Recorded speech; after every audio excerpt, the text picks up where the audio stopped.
Good afternoon and welcome to Solent Sports News. I'm Joe Parker and here are your 1:30 headlines. Some breaking news to bring you this afternoon from the Championship.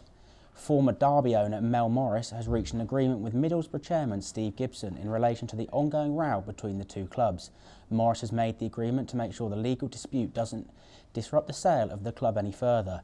Derby travelled to Middlesbrough on Saturday to try and continue their impressive relegation battle.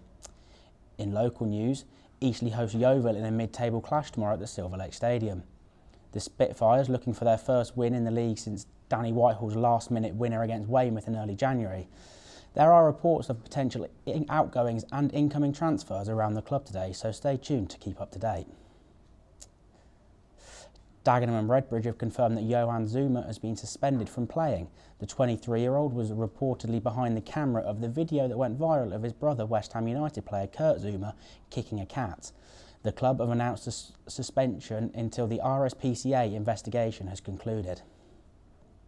Liverpool have cut the gap to the table toppers Man City to just 9 points. A Diogo Jota brace saw Liverpool come out as 2-0 winners over Brendan Rodgers' side at Anfield last night in the Premier League. Jota turned in from close range on the 34th minute and then doubled his tally in Liverpool's lead just 3 minutes from time after a delightful pass from Joel Matip. The Merseyside club sit in second position in the league, 9 points behind Man City with a game in hand. Mikel Arteta will have to deal with yet another suspension for Arsenal's next game at home to Brentford on the 19th of February. This comes after striker Gabriel Martinelli was sent off for two controversial bookings within 30 seconds of each other last night. This is the 15th red card that Arsenal have received since Arteta took over in December 2019, and the Spaniard is becoming increasingly worried about the situation at the club. Very worrying. To be fair, it's the first time I've seen a red card like this in 18 years that I've been in this league.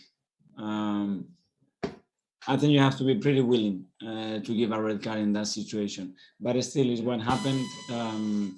We know that playing with 10 men in this league, you're not going to get enough points, the points that we want, and we have to stop it. A 15-year-old Russian figure skater who failed a drug test in December has won Olympic gold. Kamila Valieva won gold on Monday as part of the team figure skating, but was not awarded the medal because of a legal issue. The Russian anti-doping agency controversially lifted her original suspension, which enabled her to compete at the Beijing Games. On to American football now, and the University of Solent American football team have reached their playoffs. The Red Hawks are unbeaten in 4 and have lost just one match this season. Find out more in the 3:30 Bulletin. Sticking with American football, and Super Bowl fever is gripping the world again as the Cincinnati Bengals face off against the Los Angeles Rams at the SoFi Stadium in LA. The Rams are seeking their second Super Bowl win in just their 5th appearance, while the Bengals are bidding to win their first Super Bowl ring. The key players to look out for are Rams defensive tackle Aaron Donald and the Bengals quarterback Joe Burrow. On to rugby now, and the Solent men's rugby first team are involved with one of the closest title races in recent years. They currently sit in second in the men's Western Tier 3A League with 2 games in hand and just 4 points behind current leaders the Royal Agricultural men's first team. Watch the full package live here at 3:30. England are looking to bounce back after last weekend's defeat at Murrayfield in the Six Nations.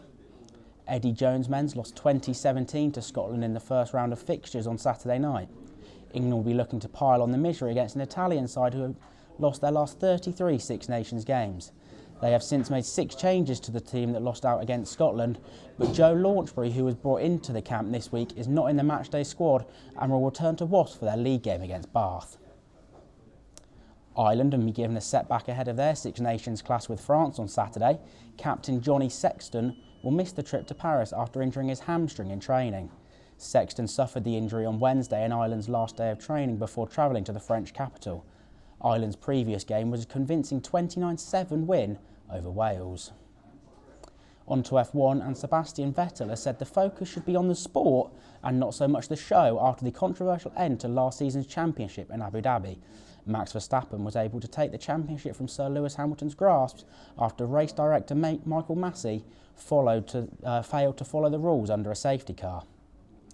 The 4-time world champion spoke yesterday at an event in which his team Aston Martin launched their new car for the 2022 season. The Silverstone-based team will be looking to build on their disappointing 7th place finish in the Constructors' Championship. The longest F1 deal with any track has been signed today.